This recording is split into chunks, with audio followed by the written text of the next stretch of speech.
Senator Babet has submitted a proposal under Standing Order 75 today. It is shown at item 12 on today's order of business. Is the proposal supported? There needs to be at least 4 senators standing, and people are moving, so if they could indicate to me that they support. There's certainly more than 4. With the concurrence of the Senate, the clerks will set the clock in line with the informal arrangements made by the whips. Senator Babet. Thank you. Thank you very much. Now, it's been almost a year since the Prime Minister— Excuse me, Senator Babet, can I ask you to move your motion, please? Yes. I move the motion.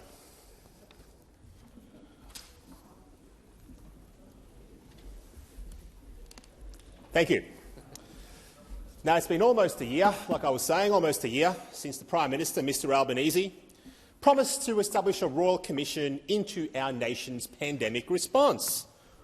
Almost a year. Where is our royal commission? Now, I know things move slowly in this place, but the Prime Minister promised this in August last year. He said a royal commission or something equivalent would be set up, and I'll quote him here. He said, "as soon as practicable." Now, when might as soon as practicable be, Prime Minister? How long are we going to have to wait? It's been 18 months now, 18 months since Labor Minister Katy Gallagher backed a royal commission into the pandemic response. Now, Minister Gallagher told the Sydney Morning Herald last year that she was firmly of the view that a royal commission was the right thing to do. That's what she said. And I agree. Most Australians agree. So where is it? It was also Minister Gallagher who last year said that we need to know, and I'll quote her here, I'll quote, who was advising, what they were advising, whether the government took that advice at critical parts of the pandemic is all unclear because we haven't been given access to that information. And we think the government's response has been characterised by a failure to be prepared, a failure to take responsibility, and then a failure to get it right. End quotes.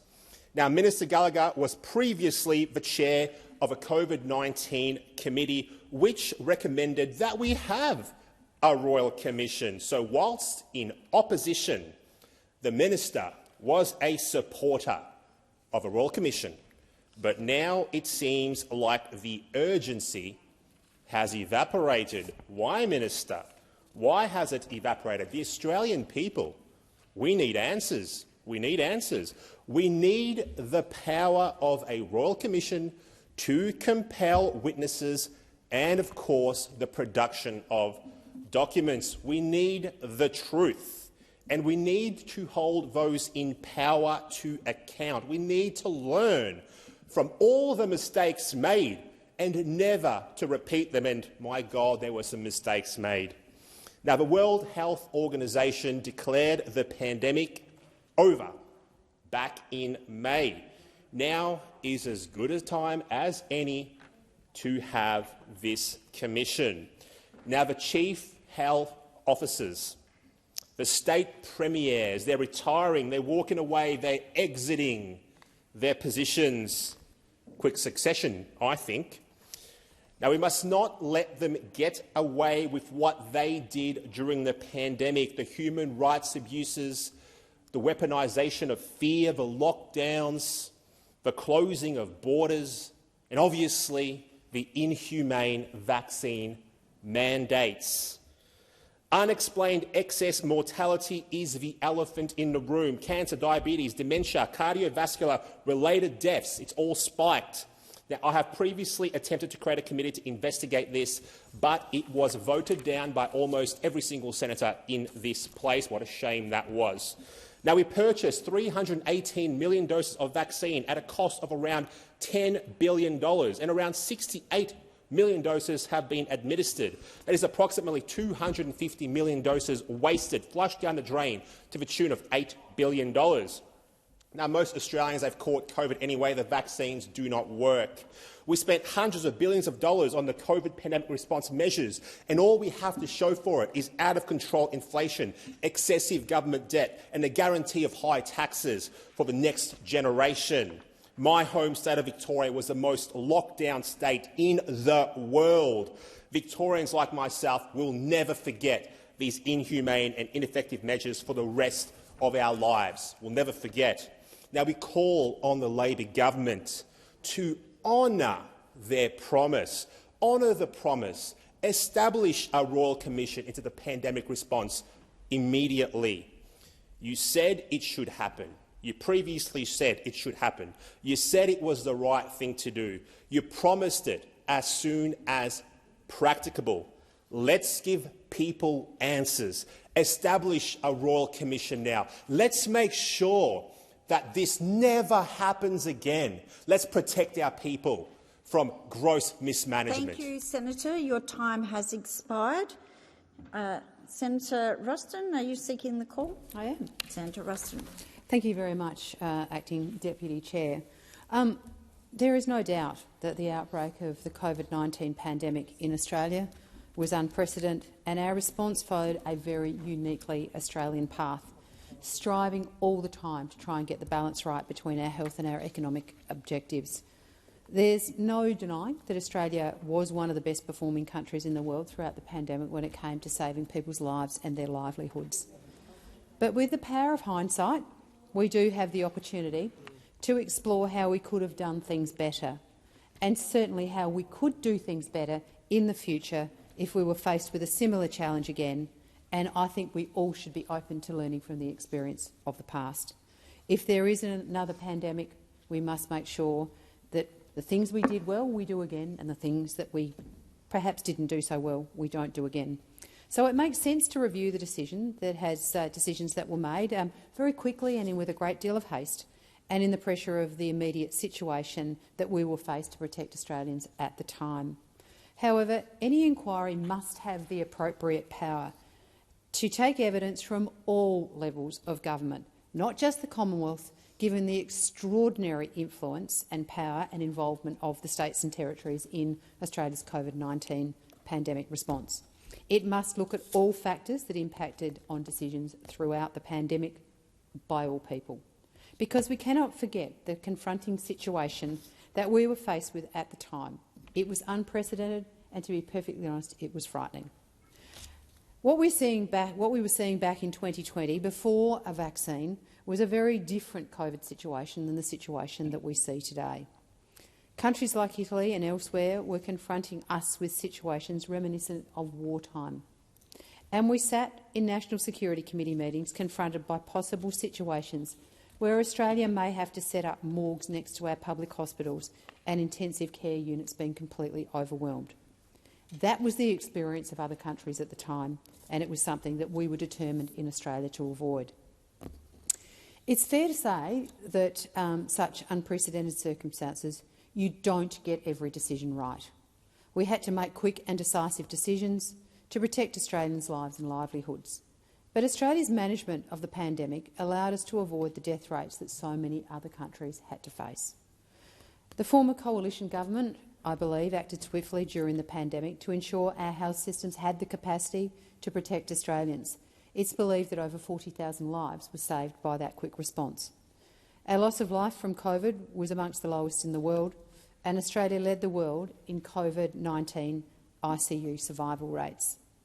We ensured that our preparedness early on in the pandemic to increase ICU and ventilator capacity, combined with the latest treatments, medical research and expert advice from the Communicable Diseases Network of Australia and the AHPPC. This helped our frontline healthcare workers, doctors and nurses who worked tirelessly through that time to save the lives of so many Australians. And importantly, our response was always informed by the best medical advice. We worked tirelessly to make sure that this advice was used despite the fact that it was quite scant. We worked with the Australian people to ensure transparency with the modelling and the advice so that we understood the basis of the decisions that we made.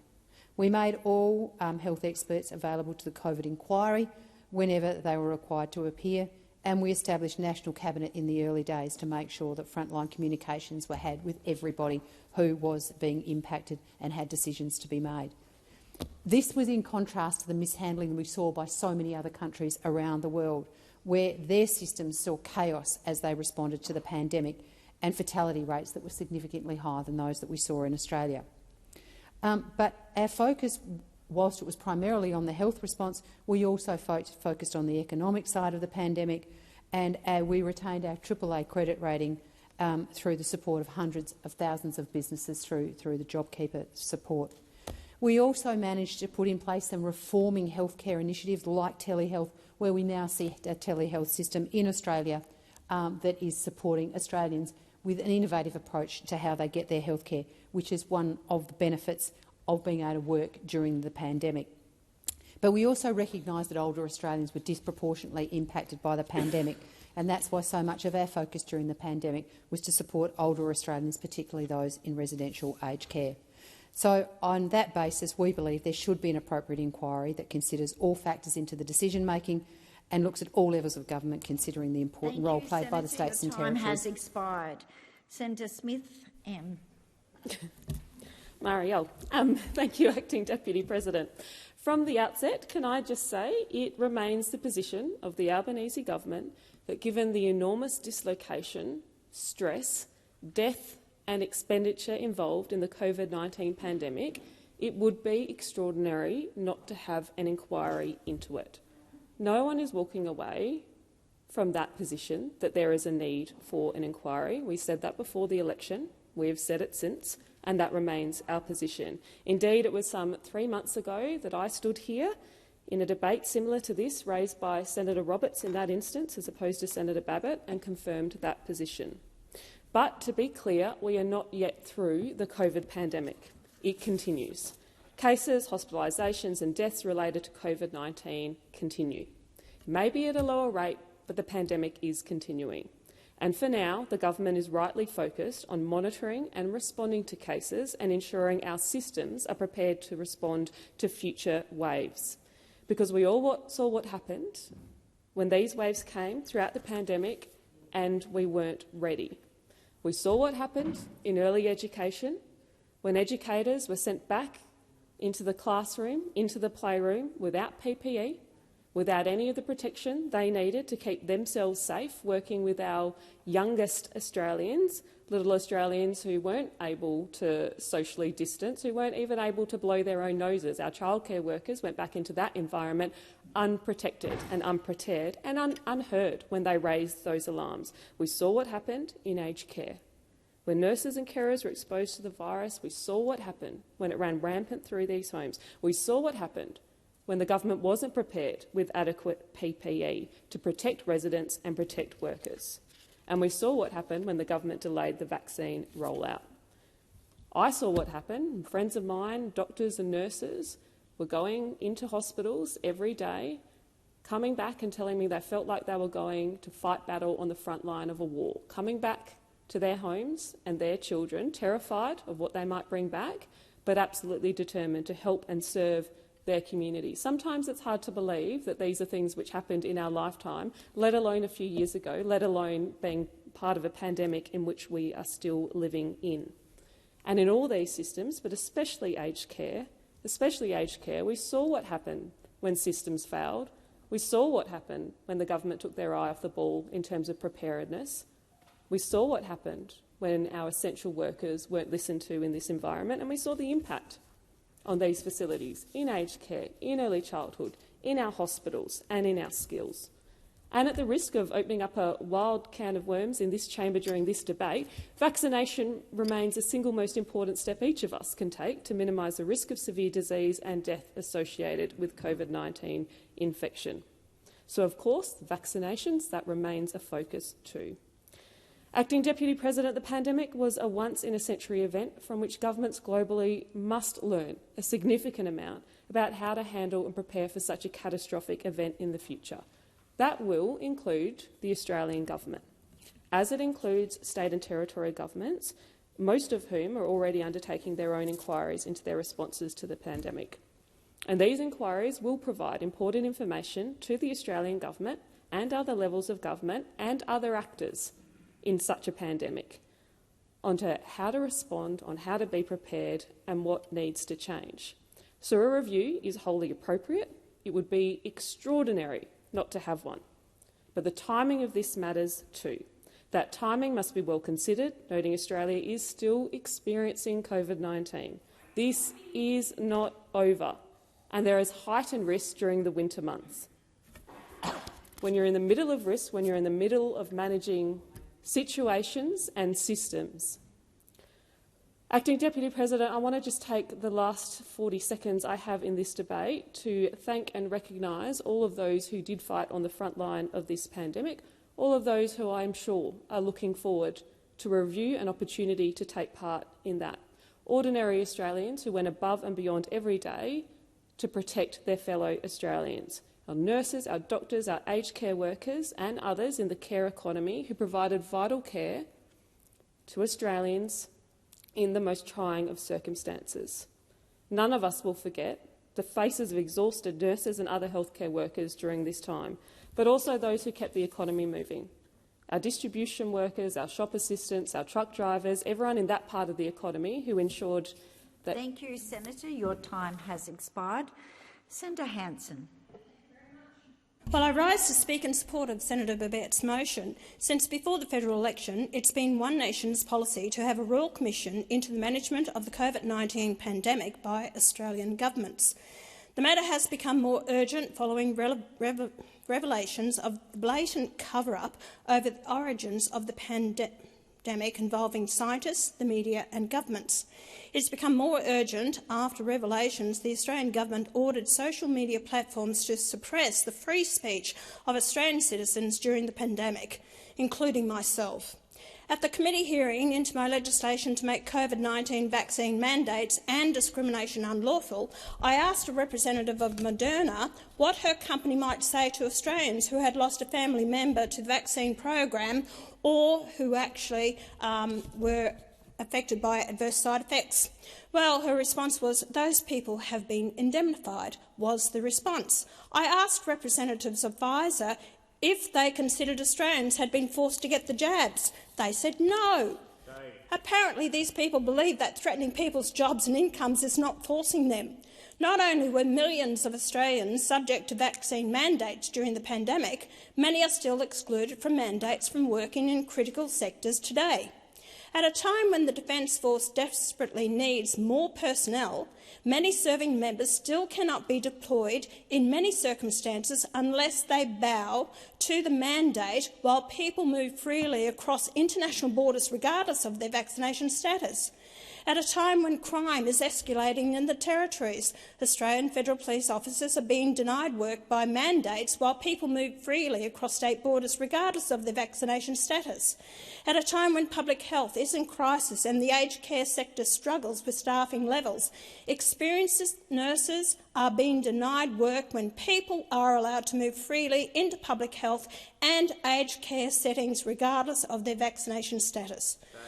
By keeping these mandates, it appears these agencies are more interested in punishing workers who defied them. What the government should be doing is supporting them back into work where they are desperately needed and apologising for the direct attack on their basic human rights.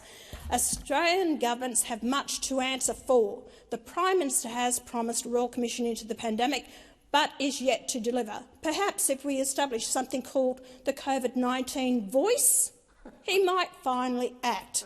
And while I've got 22 seconds left, let me apologise to all those people who have been affected by adverse side effects and deaths in their family due to this vaccine mandate that was forced upon them and made to have in order to keep their jobs.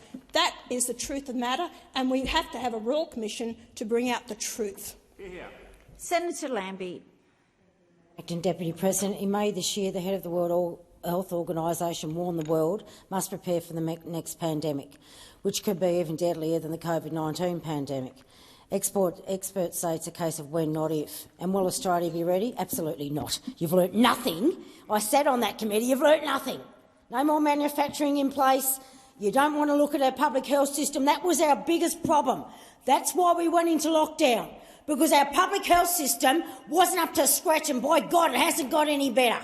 That is where your main problem is, and we've all paid the price for that. It's been disgusting. In January 2022, then Anthony Albanese told the National Press Club it is beyond comprehension this government has refused to learn from this pandemic. Yet here we have a new government. There was a Senate Select Committee which delivered its report in April 2023.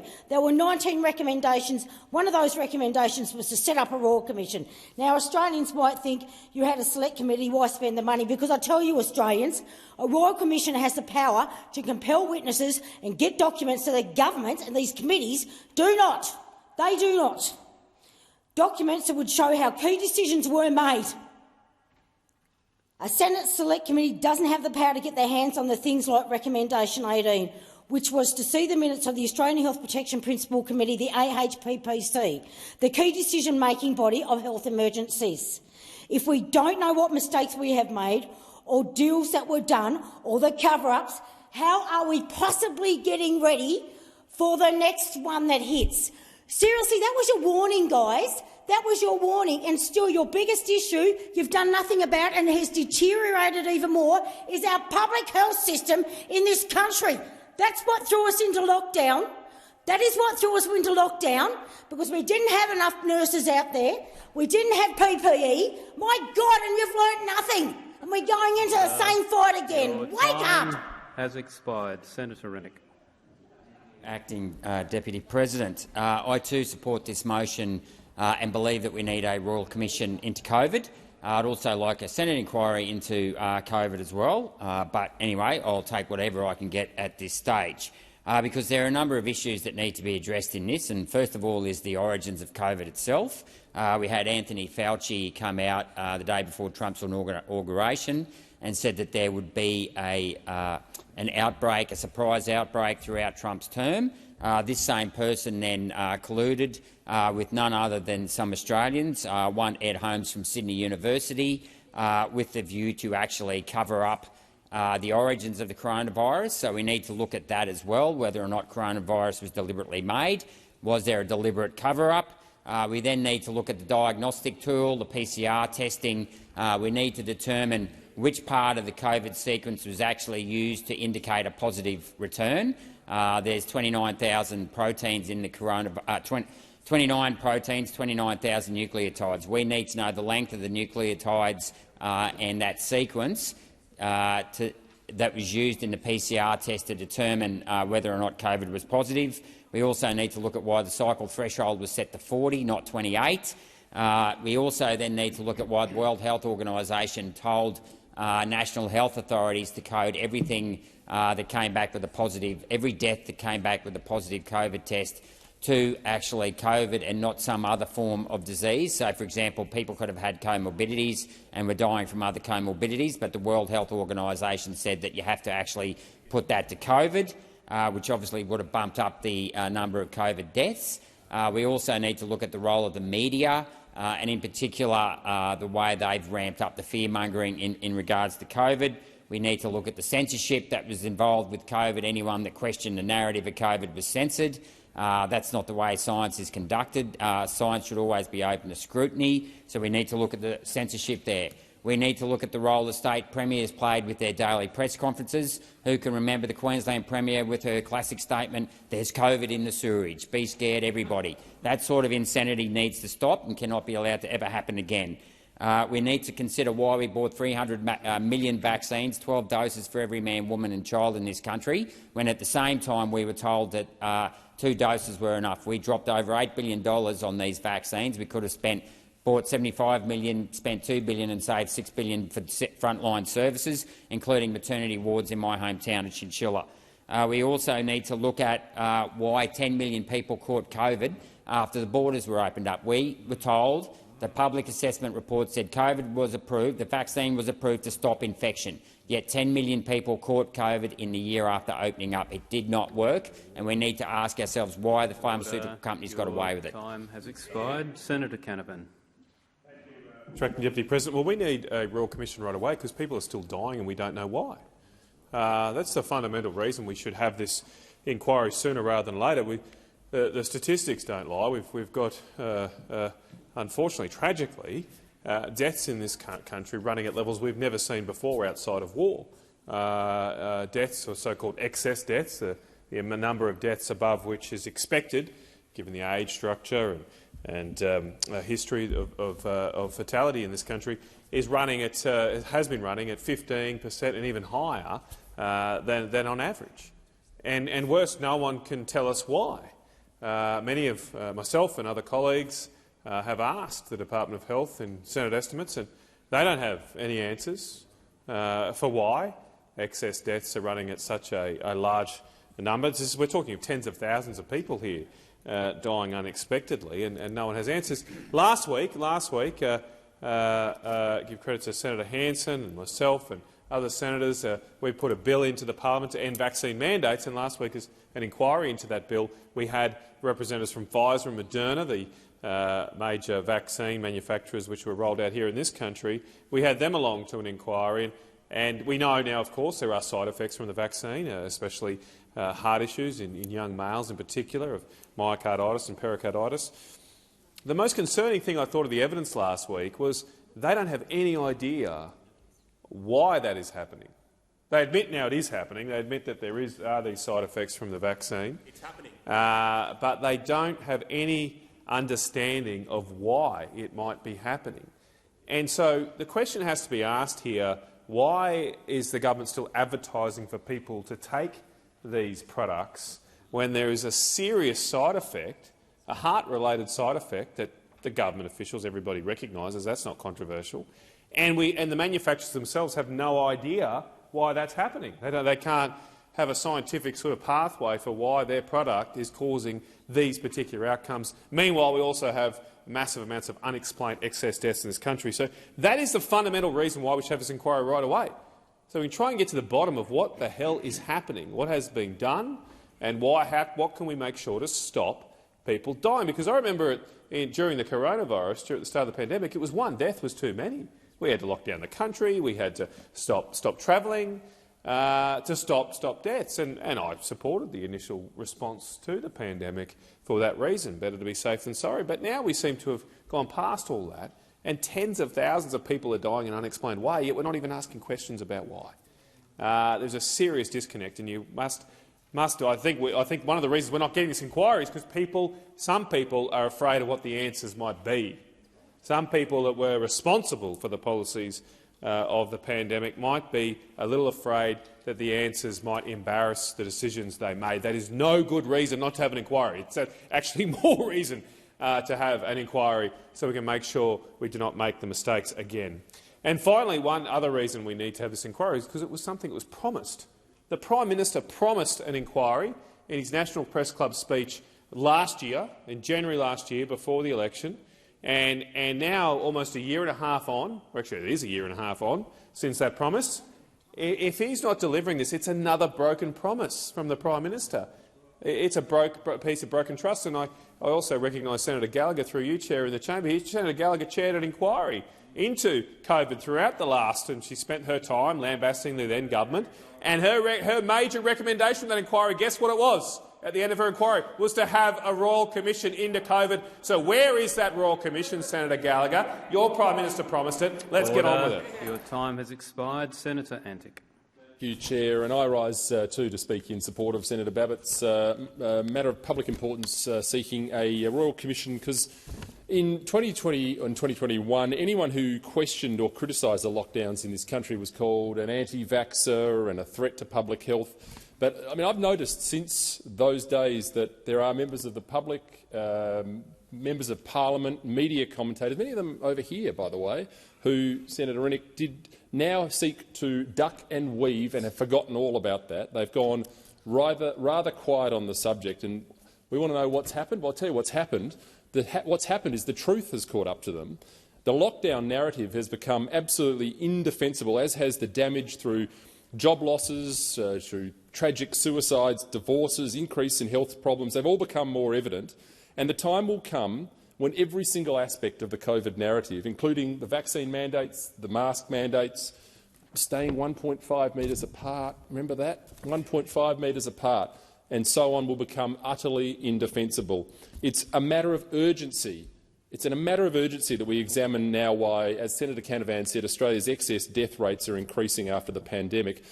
This is all after everyone got their safe and effective vaccines. Remember, they were safe and effective, but no one wants to ask what's causing the excess death rate. There are more excess deaths occurring at the moment than there were in 2020. The ABS has reported that in 2022 there were 190,394 deaths that occurred by 31 December and were registered by 28 February of this year, which is 25,235. That's 15.3% more than the historical average. I'm actually a bit confused as to why this isn't being investigated already. And this particular issue of excess deaths must be the linchpin. If nothing else is, a Royal Commission must be sought in order to uncover this very issue. In the beginning of 2020, we saw Australia plunge into an illiberal, draconian period of history. I think historians will reflect on this period over the past few years and utterly marvel at how this hysteria was created over a virus that had a 0.16% fatality rate. They'll write dissertations about how the power of the media propaganda fuelled this, and about how imperative it is we learn from this and that we make sure that this is never, ever repeated. Under the cloak of emergency, legislation was rushed through our parliaments in the most illiberal manners across the country that entrenched the state's pandemic powers, and these also need to be re-examined. So today I stand here in the last 20 seconds to support Senator Babet's call for a Royal Commission, to support all of my colleagues that have continued to call for this Royal Commission. It's time the Albanese government put its money where its mouth is and called a Royal Commission so we can get to the bottom of some of this. Thank you, Senators. This being an urgency motion, it will come to a vote. So I put the question. Those in support of the UAP urgency motion say aye. To the contrary, no. No. I think the ayes have it. Division required? Ring the bells for 4 minutes.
Order. Lock the doors.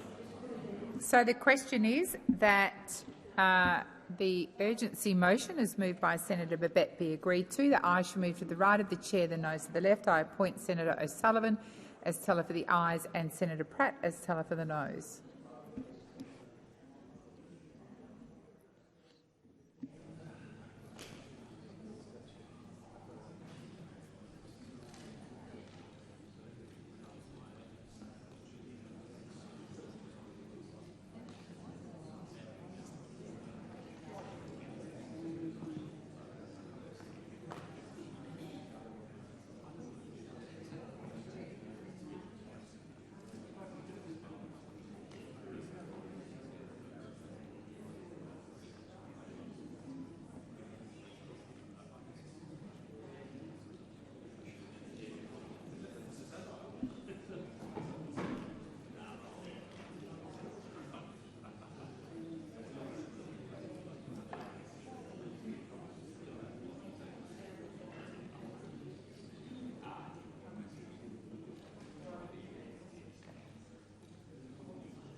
Order. There being 28 ayes and 29 noes, the matter is resolved in the negative.